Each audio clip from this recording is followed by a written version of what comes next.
নমস্কার বন্ধুরা, শাশ্বতী জীবনধারার আরও একটা নতুন পর্বে আপনাদের স্বাগত জানাই। সকালবেলা প্রচুর রং খেলেছি, তাই সবাই মিলে ঠিক হলো রাতের ডিনারটা আমরা বাইরেই সারব। সেই কথা মতো সবাই আমরা সাজুগুজু করে নিয়েছি এবং যেহেতু কর্তামশাই গাড়ি বার করছে, তাই আমরা সবাই জটলা করে নিচে দাঁড়িয়ে আছি। তাহলে চলুন বন্ধুরা, আপনাদেরকে দেখাই আমরা কোথায় ডিনারটা করলাম।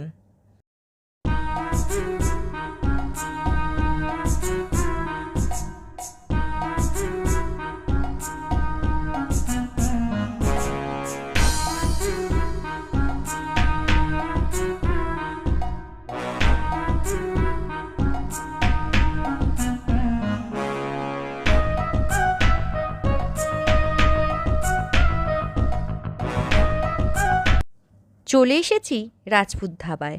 আজকে ডিনারটা আমরা এখানেই সারব। তাহলে বন্ধুরা, আজকের ভিডিওটা এখানেই শেষ করছি। ভালো থাকবেন, সুস্থ থাকবেন। আর যারা নতুন বন্ধু তাদের উদ্দেশ্যে জানাচ্ছি, আমার ভিডিও যদি ভালো লাগে তাহলে আমার চ্যানেলটা সাবস্ক্রাইব করতে ভুলবেন না কিন্তু। আর অবশ্যই একটা লাইক করবেন। টাটা।